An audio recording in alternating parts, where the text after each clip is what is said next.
Random House Audio presents The Sandcastle Girls by Chris Bohjalian. Read for you by Cassandra Campbell and Alison Fraser, with an afterword read by the author.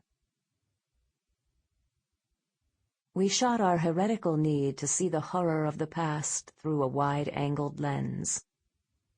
You asked, if there is no one to listen to the story, what's left? The blown-out ceiling with its tinge of Duccio color? Peter Balakian. Sarajevo, from his collection Ziggurat. Prologue. When my twin brother and I were small children, we would take turns sitting on our grandfather's lap. There he would grab the rope-like rolls of baby fat that would pool at our waists and bounce us on his knees, cooing, "Big belly, big belly, big belly." This was meant as an affectionate, grandfatherly gesture, not his subtle way of suggesting that if we didn't lose weight, we would wind up as Jenny Craig testimonials. Just for the record, there is also a chance that when my brother was being bounced on Grandpa's lap, he was wearing a white turtleneck shirt and red velvet knickers. This is the outfit my mother often had him wear when we visited our grandparents, because this was the getup that, in her opinion, made him look most British.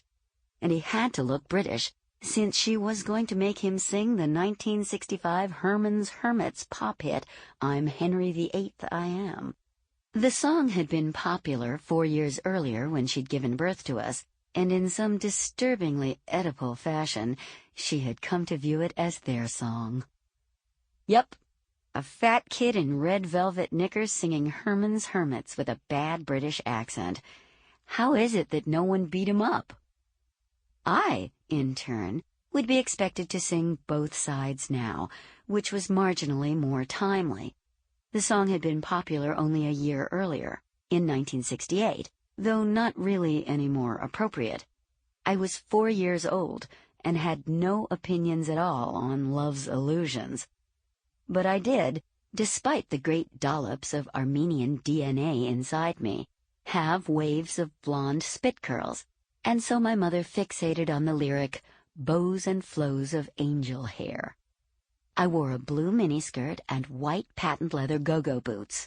No one was going to beat me up, but it is a wonder that a social welfare agency never suggested to my mother that she was dressing her daughter like a 4-year-old hooker. My grandfather, both of my grandparents for different reasons, was absolutely oblivious to rock and roll, and I have no idea what he made of his grandchildren decked out for American Bandstand. Moreover, if 1969 were to have a soundtrack, invariably it would have depended upon Woodstock, not Herman's Hermits or Judy Collins.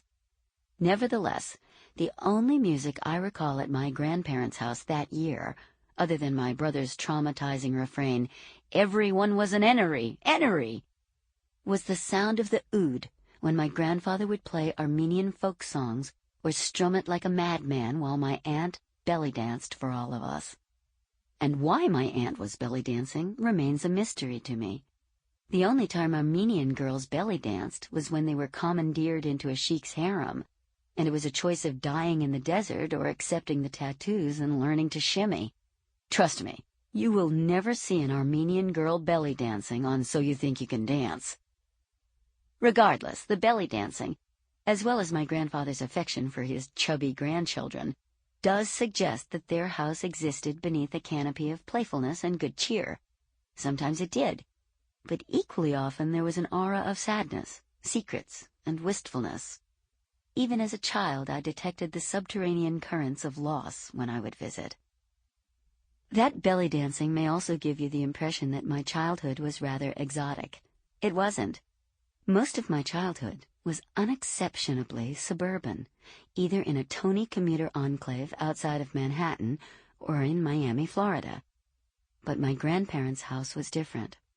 My aunt really did belly dance until she was 40, and there really were hookah pipes, no longer used as far as I know, plush oriental carpets, and thick leather books filled with an alphabet I could not begin to decipher.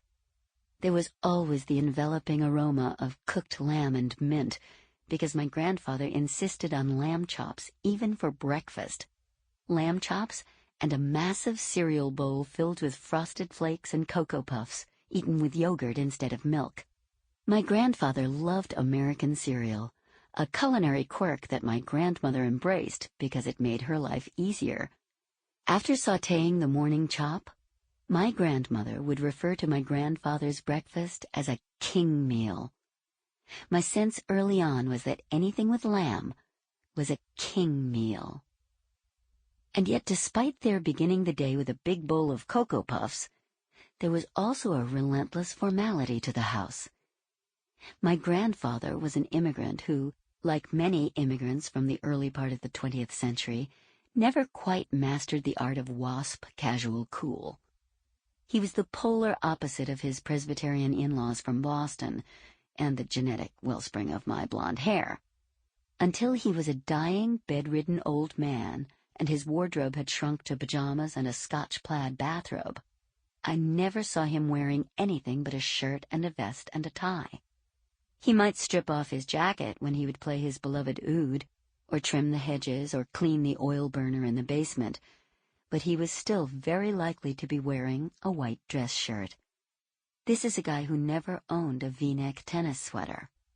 When I study the pictures of him in old family photo albums, my memories are corroborated. In almost every snapshot, he is wearing a suit.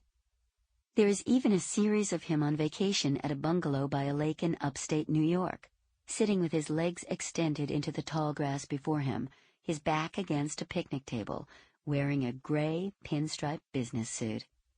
In one of the images, he is at that picnic table with other Armenian men in black and gray suits, and there is a cluster of closed violin and oud cases on the wooden tabletop. The men look like Prohibition-era mobsters on the lam.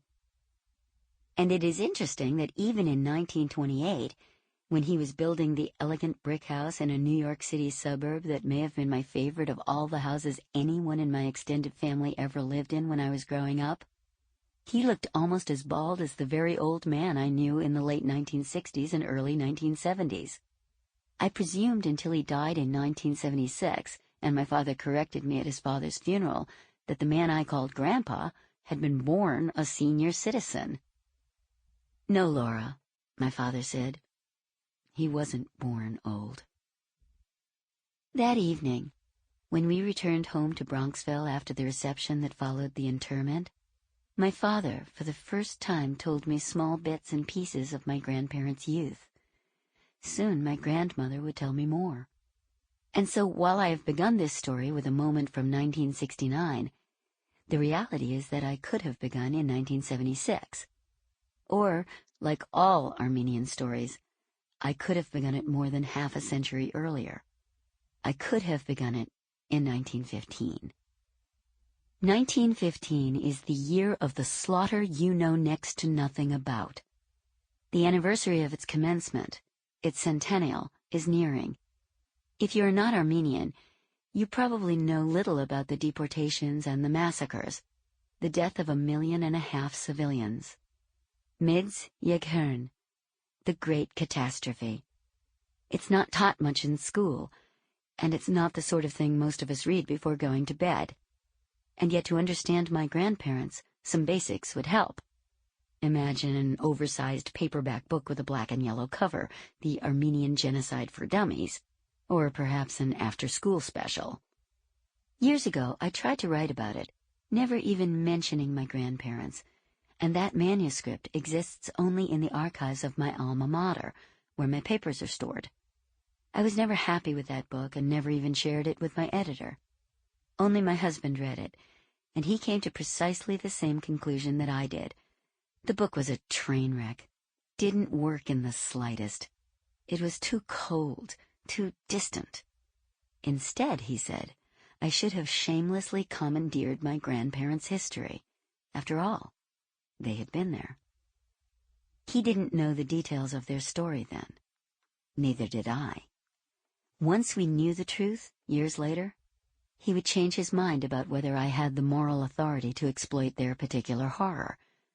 By then, however, I was obsessed and unstoppable.